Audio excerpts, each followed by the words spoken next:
For now, three of the world's most recognised brands, Starbucks, Google and Amazon, are all under fire in the UK for depriving Britain of millions of pounds through elaborate tax avoidance schemes. The tricks have caused public outrage, and one action group has even come up with an unconventional plan to highlight what's been dubbed the company's, quote, immoral tactics. Joining me now to talk more about this, our team's Polly Boyker, standing by for us in London. It's good to see you, Polly. First of all, let's talk about exactly how much money is the country out of pocket due to the three giants' tax schemes and games. Well, these are three companies that dominate the UK economy. They have billions of pounds worth of turnover, but it looks like they pay very little corporation tax to show for it. And now MPs are outraged by the fact that through very legal loopholes, these companies that they say are acting in an immoral way are managing to dodge millions and billions of pounds worth of tax every single year. And they want to try and put a stop to it now. Yeah, Polly, we're just hearing right now here on RT that according to French, not British, but French tax authorities, now demanding $252 million in back taxes and interest from online retailer Amazon. We're not talking UK, we're talking France there. But for now, what about, the companies, we talk about this being called immoral. Just how did the companies manage to contribute so little or nothing to the Treasury without actually breaking the law? That's certainly a big mystery.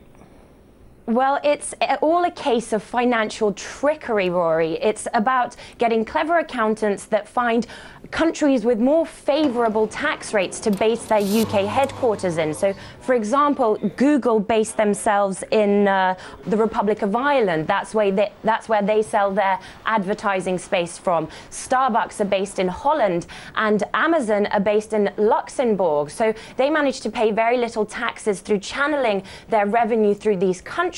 And of course, they also say that they make very little money in the UK, which MPs find very suspect. They say that they've been operating at a loss. For example, Starbucks said they've been operating at a loss for the last 14 years, and the UK is a very tough market. But governments are getting increasingly wary about these tactics and indeed these loopholes that need to be solved, because they're losing a lot of money in tax revenue through these very clever schemes of financial trickery.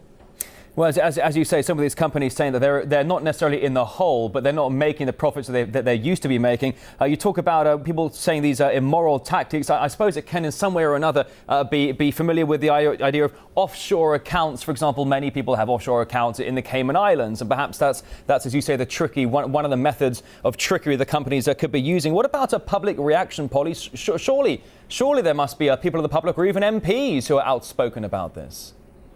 Absolutely. Well, the MPs yesterday that were grilling these executives and watching them squirm and make excuses for these schemes said that their excuses were laughable. But unfortunately, Rory, for much of the ordinary public here in the UK, it's just not funny anymore. They say that, austerity measures are taking hold, that the public spending cuts in the public sector are really making life difficult for people. And we spoke to a few people out on the streets, and this is what they told us. Let's have a listen to what they said.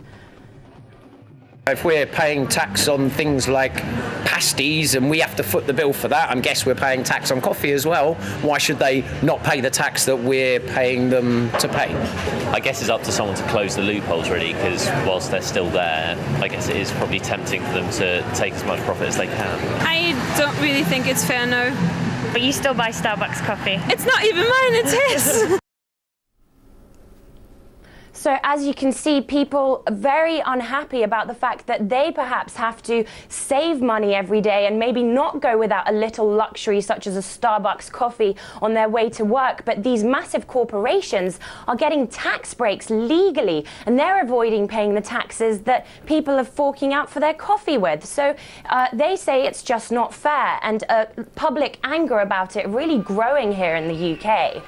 Well, Polly, it's just the same old story throughout time. The rich getting richer, the poor getting poorer. You raise a really valid point there. And also those people you spoke to briefly about the Eurozone, the EU troubles as well. And yet here are three of the biggest giants in the world, Amazon, Starbucks and Google, making a mint, making billions, and yet basically sticking a knife in the back of MPs and the taxes as well. Some activists have already suggested a plan to highlight what they're calling this immoral behaviour, certainly of at least one of the companies. What exactly has been suggested so far?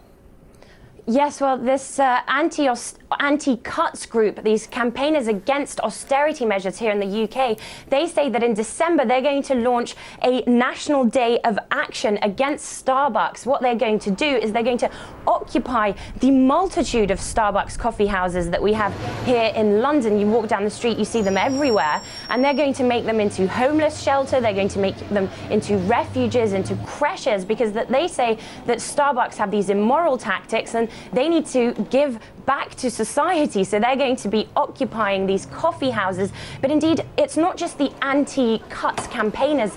There's a general feeling among the British public that people want to boycott these large multinational companies because of their immoral schemes and the way that they do just take from the public and put very little back into the UK economy, which, as we know, is struggling at the moment, and really for people here in the UK, very difficult to make ends meet at the moment. So this is a topic that's rousing a lot of anger from the British public. Yeah, raising a lot of anger, but it's not entirely surprising. You know, multi-billion-dollar multi-corporations are here, Starbucks, Google, Amazon making a mint, and yet nobody is seeing any of their taxes. RT's Polly Boyker, not the last we're hearing of this, I'm sure. Live in London, thank you.